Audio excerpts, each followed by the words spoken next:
భారత్ మాతా की భారత్ మాతా की భారత్ మాతా की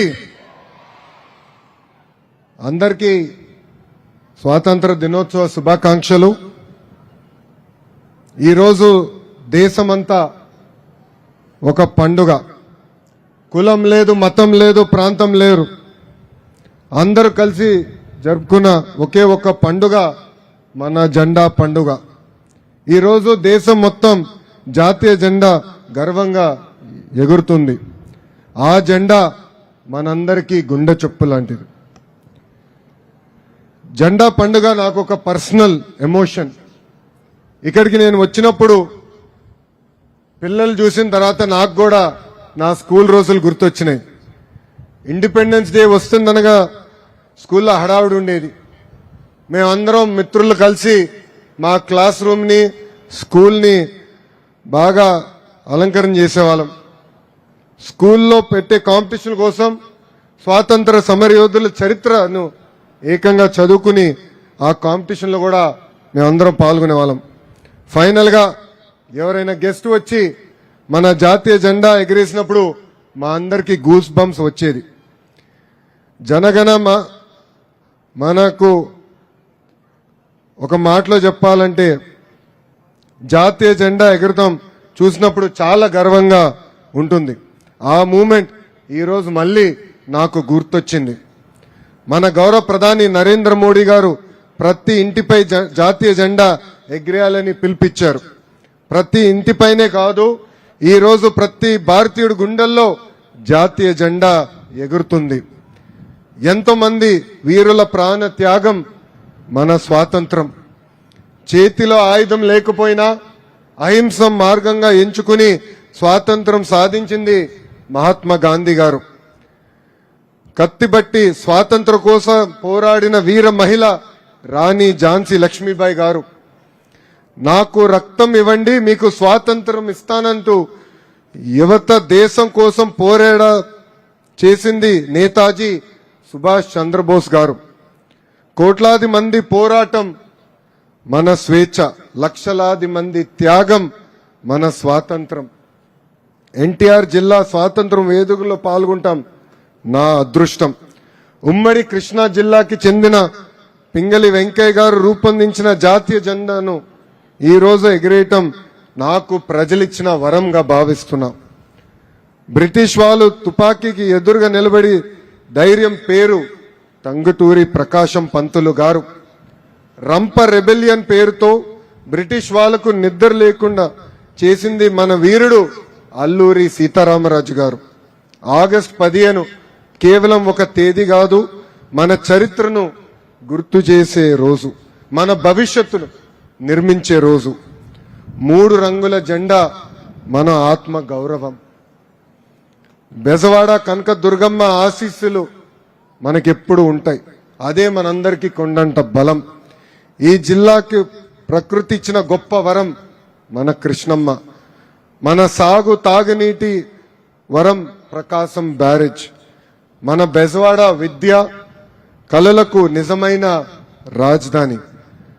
కొండపల్లి బొమ్మలు మనందరి కళ. గడిచిన 2 ఏళ్లు నేను గుంటూరు జిల్లాలో జరిగిన కార్యక్రమాల్లో పాల్గొనడం జరిగింది. కానీ ఈ సంవత్సరం మీ అందరి అన్నగారు, నా ఒక్కరికే తాతగారు, విశ్వవిఖ్యాత నట సార్వభౌమ స్వర్గసీయ నందమూరి తారక రామారావు గారు నడియాడిన జిల్లా వేడుకల్లో పాల్గొంటాం నాకు ప్రజలిచ్చిన గొప్ప వరం. నేను విద్యాశాఖ మంత్రిని అయినప్పుడు నేను ప్రజలందరికీ ఒకే హామీ ఇచ్చా. ప్రభుత్వ పాఠశాలలకు పూర్వ వైభవం తీసుకొస్తానని ఆనాడు చెప్తాం జరిగింది. 2 ఏళ్లు డిపార్ట్మెంట్లో ఉన్న వారందరూ అహర్నిశలు కష్టపడ్డారు.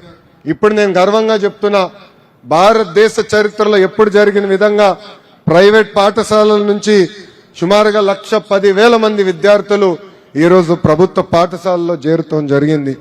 కరికులం మార్చాం. డాక్టర్ సర్వేపల్లి రాధాకృష్ణ గారి పేరుతో స్టూడెంట్ కిట్ ఇస్తున్నాం. డొక్క సీతమ్మ గారి పేరుతో మధ్యాహ్నం భోజనం అందిస్తున్నాం. స్కూల్స్ ని ఏకంగా పాలిటిక్స్ కి దూరంగా పెడతాం కూడా జరిగింది. టెక్స్ట్ బుక్స్ దగ్గర నుంచి స్కూల్స్ వరకు ఎక్కడ ముఖ్యమంత్రి గారి ఫోటో లేదు, కనీసం నా ఫోటో కూడా లేదు. దేశ చరిత్రలో మొదటిసారి 10th లో ర్యాంక్ సాధించిన గవర్నమెంట్ స్కూల్ విద్యార్థుల ఫోటోలు ఏకంగా పేపర్ ఫస్ట్ పేజీలో మన ప్రభుత్వం ఇస్తాం జరిగింది. చాగంటి కోటేశ్వర గారిని అడ్వైజర్గా నియమించి విలువలపైన ప్రత్యేకంగా పుస్తకాలు రూపొందించి పిల్లలకి నేర్పిస్తాం జరిగింది. మహిళలను గౌరవిస్తాం నేర్పిస్తున్నాం. ఈ సందర్భంగా చాగంటి కోటేశ్వర గారు చెప్పిన ఒక గొప్ప మాట నాకు గుర్తొస్తుంది. అమ్మకు చెప్పలేని పని చేయొద్దని. మళ్ళీ చెప్తున్నా, అమ్మకు చెప్పలేని పని చేయొద్దు. వినడానికి సింపుల్ గా ఉండొచ్చు కానీ చాలా పవర్ఫుల్ స్టేట్మెంట్ ఇది. మహిళల్ని గౌరవిస్తాం, సమాజం అప్పుడే బాగుపడుతుంది, సమాజం బలంగా ఉంటుందని బలంగా ప్రజాప్రభుత్వం నమ్ముతుంది. ఇనుప కండరాలు, ఉక్కు నరాలు, వజ్ర సంకల్పం ఉన్న యువతకు నాకు ఇవ్వండి, దేశ తలరాతను మారుస్తానని చెప్పిన గొప్ప వ్యక్తి స్వామి వివేకానంద గారు. ఇప్పుడు నేను అదే ఫాలో అవుతున్నాను. 4 ఏళ్ళు ఇంజనీరింగ్ కాలేజీలు చెప్పిన ఉద్యోగాలు రాదు, కానీ 4 నెలలు కోచింగ్ తీసుకుంటే ఉద్యోగాలు వచ్చే రోజులు. అదే స్కిల్ గ్యాప్. అందుకే మేము ఇండస్ట్రీ కాలేజ్ కనెక్ట్ తీసుకొచ్చాం. ఇండస్ట్రీస్ ని ఏకంగా మన ఐటీఐస్ ని అడాప్ట్ చేసుకుని వాళ్ళకు కావాల్సిన స్కిల్ అప్గ్రేడేషన్ కూడా అందిస్తున్నాం. ఉద్యోగాలు వెంటనే ప్రభుత్వం విప్పిస్తుంది. అలానే హైయర్ ఎడ్యుకేషన్ కూడా రీవ్యాంప్ చేస్తున్నాం, కరికులం మార్చుతున్నాం. ఎన్నో ఏళ్ళుగా లేని ప్రొఫెసర్ రిక్రూట్మెంట్ కూడా ప్రజా ప్రభుత్వం చేస్తుంది. కేంద్ర ప్రభుత్వం, మన గౌరవ ప్రధానమంత్రి శ్రీ నరేంద్ర మోడీ గారు మనం అడిగిన అన్ని కోరికలు తీరుస్తున్నారు. అమరావతికి చట్టబద్ధత కావాలని మనం అడిగిన వెంటనే ఏకంగా అమరావతికి శాశ్వత రాజధానిగా చట్టం చేస్తాం జరిగింది. ఇంకా మన అడ్రస్ లేని వాళ్ళం కాదు, మనకి కేర్ ఆఫ్ అడ్రస్ శాశ్వతమైన రాజధాని అమరావతి. అమరావతి నిర్మాణం మరియు పోలవరం కావాల్సిన నిధులు కేంద్ర ప్రభుత్వం కేటాయించింది. స్టీల్ ప్లాంట్ కాపాడుకునే దానికోసం ప్రత్యేక ప్యాకేజ్ కూడా అందిస్తాం జరిగింది. విశాఖలో ఏకంగా రైల్వే జోన్ కూడా మనం ఏర్పాటు చేసుకున్నాం. స్వాతంత్రం దినోత్సవం రోజు మన రాష్ట్ర చరిత్ర గురించి కూడా ఒక్కసారి మనందరం గుర్తు చేసుకోవాలి. 1953 వరకు మనందరం మెడ్రాస్ ప్రెసిడెన్సీలో ఉండేవాళ్ళం. మన రాజధాని ఆనాటి మెడ్రాస్, ఈనాటి చెన్నై. పొట్టి శ్రీరాములు గారి 58 రోజుల ఆమరణ దీక్ష చేసి ప్రాణ త్యాగం వల్ల 1 అక్టోబర్ 1953లో ఆంధ్ర రాష్ట్రం ఏర్పడి కర్నూలు రాజధానిగా మనందరం మన ప్రయాణం ప్రారంభించుకున్నాం. 1 నవంబర్ 1956లో ఆంధ్రప్రదేశ్ ఏర్పడి అప్పుడు మన రాజధాని హైదరాబాద్గా ఎంచుకుంటాం జరిగింది. 58 సంవత్సరాలు అందరం కలిసిగట్టుగా కష్టపడి చెమటోర్చి హైదరాబాద్ని అభివృద్ధి చేస్తే 2014లో అశాస్త్రీయంగా రాష్ట్ర విభజన చేసి కట్టుబట్టలతో మెడబట్టి మన బయటికి గెంటేస్తాం జరిగింది. రాజధాని ఎక్కడుందో చెప్పలేదు, కనీసం ముఖ్యమంత్రి గారు ఎక్కడ కూర్చోవాలో కూడా తెలియని పరిస్థితిలో మనం మన ప్రయాణం ప్రారంభించాం. 2014 నుంచి 19 వరకు అనేక అభివృద్ధి సంక్షేమ కార్యక్రమాలు ప్రజా ప్రభుత్వం చేసింది. 0 నుంచి మన ప్రయాణం మనం మొదలు పెట్టుకున్నాం. ఆ రోజు మనకు నిలబడిన ఒకే ఒక్క ధైర్యం మన గౌరవ ముఖ్యమంత్రి శ్రీ నారా చంద్రబాబు నాయుడు గారు. ఉమ్మడి రాష్ట్రాన్ని, హైదరాబాద్ని ప్రపంచంలో పట్టణంలో పెట్టిన చరిత్ర మన గౌరవ ముఖ్యమంత్రి శ్రీ నారా చంద్రబాబు నాయుడు గారిది. 2014 నుంచి 19 వరకు ఒక పక్కన సంక్షేమం, ఇంకో పక్కన అభివృద్ధి చేసుకుంటూ వెళ్ళాం. Kia, hero Motors, Apollo tyres లాంటి అనేక పరిశ్రమలు ఆంధ్ర రాష్ట్రానికి ఆ రోజు తీసుకొచ్చాం. కానీ 2019 నుంచి 24 వరకు ఏం జరిగిందో ప్రజలందరూ చూశారు. 2024లో ప్రజలు ప్రజా ప్రభుత్వాన్ని ఆశీర్వదించారు, దీవించారు. అప్పటి నుంచి మన గౌరవ ముఖ్యమంత్రి చంద్రబాబు నాయుడు గారు రాష్ట్రం కోసం అహర్నిశలు కష్టపడుతున్నారు. ఆయన వయసు 76 సంవత్సరాలు అయినా ఆయనలో 25 సంవత్సరాలు కుర్రోళ్ళు ఉన్నారు, 1 సంవత్సరం బాబు కూడా ఉన్నారు. అది ఆయన స్పీడ్. ఆయన స్పీడ్ ఈ రోజు కూడా క్యాబినెట్లు ఉన్న మాలాంటి యువకులం అందుకోలేకపోతున్నాం. ఆయన నిరంతరం రాష్ట్రం కోసం కష్టపడాలి, ప్రజలకు ఉద్యోగాలు కల్పించాలి, అన్ని రంగాల్లో ఆంధ్ర రాష్ట్రం నంబర్ 1 చేయాలని లక్ష్యంతో ఆయన పనిచేస్తాం జరుగుతుంది. నేను గూగుల్ తీసుకొచ్చినప్పుడు నా ఆనందం ఆయనకి చెప్పుకోవాలి అని వెళ్ళా. ఈరోజు నాకు ఫుల్ మార్క్స్ పడతాయి అనుకున్నా. ఆయనకి వెళ్ళిన వెంటనే చాలా సంతోషం, గూగుల్ వచ్చింది, నెక్స్ట్ ఏ పరిశ్రమ వస్తుందని తిప్పి నన్ను ప్రశ్నిస్తాం కూడా జరిగింది. ఆర్థిక ఇబ్బందులు ఎన్ని ఉన్నా ఇచ్చిన ప్రతి హామీ ప్రజాప్రభుత్వం నిలబెట్టుకుంటుంది. 2 ఏళ్ల సుపరిపాలన అందిస్తాం జరిగింది. సంక్షేమ అభివృద్ధి మన ప్రభుత్వానికి జోడెద్దుల బండి. వృద్ధులకి 4,000 రూపాయల పెన్షన్, వికలాంగులకి 6,000 రూపాయల పెన్షన్ ప్రజాప్రభుత్వం ఇస్తుంది. తల్లికి వందనం, దీపం, స్త్రీ శక్తి, అన్నదాత సుఖీభవ, చేనేతలకు ఉచిత విద్యుత్, అన్న క్యాంటీన్, ఆటో డ్రైవర్లకి మరియు మత్స్యకారులకి ఆర్థిక సహాయం, ఇలా అనేక సంక్షేమ కార్యక్రమాలు ఈరోజు ప్రజాప్రభుత్వం నిర్వహిస్తుంది. మెగా డిఎస్సి ద్వారా 16,000 టీచర్ పోస్టులు భర్తీ చేశాం, 6,000 కానిస్టేబుల్ పోస్టులు కూడా భర్తీ చేశాం. ఇప్పుడు ఏకంగా 10,000 పోస్టులతో జాబ్ క్యాలెండర్ కూడా విడుదల చేసి ఈ ఫైనాన్షియల్ ఇయర్ లో ఆ ప్రక్రియ కూడా పూర్తి చేస్తాం. ఒకే రాజధాని, అభివృద్ధి వికేంద్రీకరణ ప్రజాప్రభుత్వం విధానం. దేశానికి 100 రూపాయలు పెట్టుబడులు వస్తే దాంట్లో 25 రూపాయలు ఈరోజు ఆంధ్ర రాష్ట్రాన్ని వెతుక్కుంటూ వస్తుంది.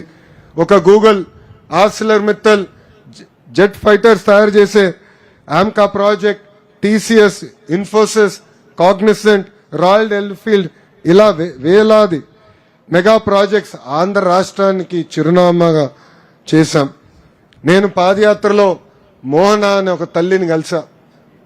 ఆమె రోడ్ పక్కన కూర్చుని 30 సంవత్సరాలు అక్కడ బజ్జీలు వేస్తూ రూపాయి జమ చేర్చి ఆమెకున్న 2 బిడ్డల్ని అద్భుతంగా చదివించింది. మోహనాన్ని నేను కలిసినప్పుడు ఆమె ఒకటి అడిగాను, అమ్మా ప్రభుత్వం నుంచి మీరేం ఆశిస్తున్నారంటే అప్పుడు ఆమె చెప్పింది, ప్రభుత్వం నుంచి నాకు సంక్షేమ కార్యక్రమాలు అవసరం లేదు, నాకున్న 2 బిడ్డలకి ఉద్యోగాలు కల్పించండి.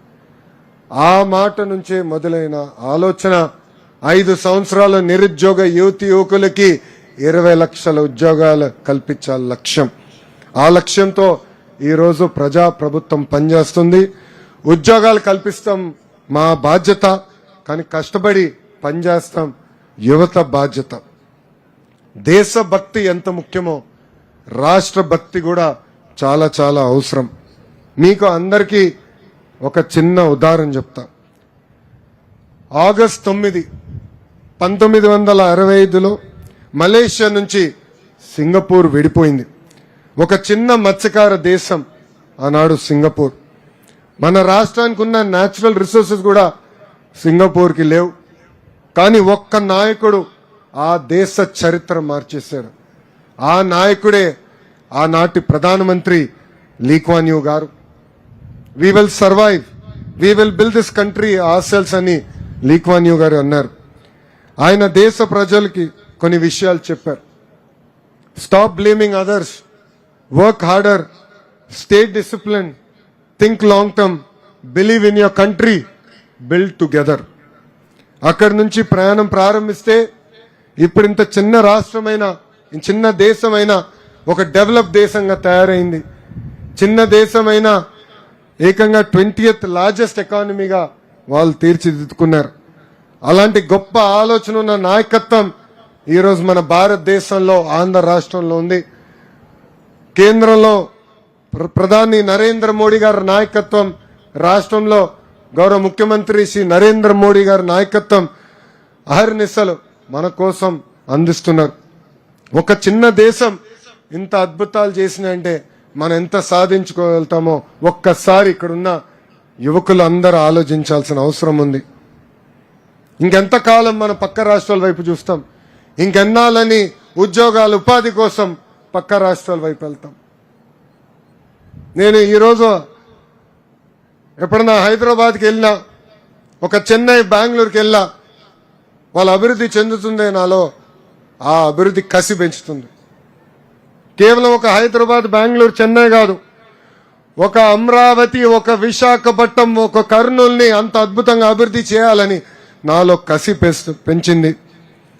మన ముఖ్యమంత్రి గారి విజన్ 2047కి $2.4 ట్రిలియన్ ఎకానమీ అవ్వాలని. ఈ రోజు నుంచి కులం లేదు, మతం లేదు, ప్రాంతం లేదు, మనందరం ఒక సంకల్పంతో పనిచేయాలి. మనలో కసి పెరగాలి. అన్ని రంగాల్లో ఆంధ్ర రాష్ట్రం నంబర్ 1 చేయాలి లక్ష్యంతో మనందరం కలిసికట్టుగా పని చేయాల్సిన అవసరం ఉంది. ఈరోజు ఈ జాతీయ జెండా సాక్షిగా మనందరం ఒక ప్రామిస్ చేద్దాం.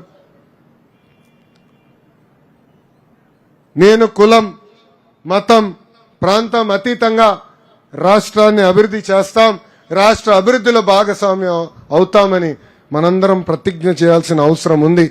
నా రాష్ట్రం అన్ని రంగాల్లో నంబర్ 1 అయ్యే వరకు ఒక కసితో, ఒక పట్టుదలతో పని చేస్తానని ప్రతిజ్ఞ చేయాలని ఇక్కడున్న పిల్లలందరికీ నేను పిలిపిస్తున్నా. చివరిగా స్వర్ణాంధ్ర విజన్ కి తగ్గట్టుగా ఎన్టీఆర్ జిల్లాని అన్ని రంగాల్లో ప్రజా ప్రభుత్వం అద్భుతంగా అభివృద్ధి చేస్తుంది. జిల్లా అభివృద్ధి కోసం ప్రత్యేకంగా సెంట్రల్ నియోజకవర్గ అభివృద్ధి కోసం ఆర్నిస్సులు కష్టపడుతున్న ఎమ్మెల్యే గారికి, ఎంపీ గారికి, అదేవిధంగా జిల్లా అభివృద్ధి కోసం పనిచేస్తున్న కలెక్టర్ గారికి, ఎస్పీ గారికి, అన్ని శాఖల అధికారులకి పేరు పేరున నా హృదయపూర్వక ధన్యవాదాలు తెలుపుకుంటూ, ఏ ఆలోచనతో అయితే ప్రజా ప్రభుత్వం ప్రజల కోసం పనిచేస్తుందో అది ప్రజలందరూ గమనించాలని ఈ సభాముఖంగా కోరుకుంటూ, ఒక కసితో, ఒక పట్టుదలతో రాబోయే రోజులు పక్క రాష్ట్ర ప్రజలు మన వైపు చూసి, ఆంధ్ర రాష్ట్ర వైపు చూసి అసూయపడే విధంగా మనందరం కలిసికట్టుగా పనిచేయాలని, ఒక్క కమిట్మెంట్తో రాష్ట్రాన్ని ముందలు తీసుకెళ్లాలని ఈ సభాముఖం మిమ్మల్ని అందరినీ కోరుకుంటూ, నాకింత అద్భుతమైన అవకాశం ఇచ్చిన ఎన్టీఆర్ జిల్లా ప్రజలందరికీ పేరు పేరున నా హృదయపూర్వక ధన్యవాదాలు తెలుపుకుంటూ మీ అందరి దగ్గర నుంచి సెలవు తీసుకుంటున్నా. వందే వందే వందే. జై హింద్, జై హింద్, జై హింద్. అందరికీ నమస్కారం. Thank you sir, thank you very much. కసి, పట్టుదల, క్రమశిక్షణ ఉంటే సాధించలేనిది ఏదీ లేదు అంటూ యువతకు, ఆంధ్ర రాష్ట్రానికి అద్భుతమైనటువంటి సందేశాన్ని ఇచ్చినటువంటి ఈనాటి కార్యక్రమం ముఖ్య అతిథి మంత్రివర్యులు నారా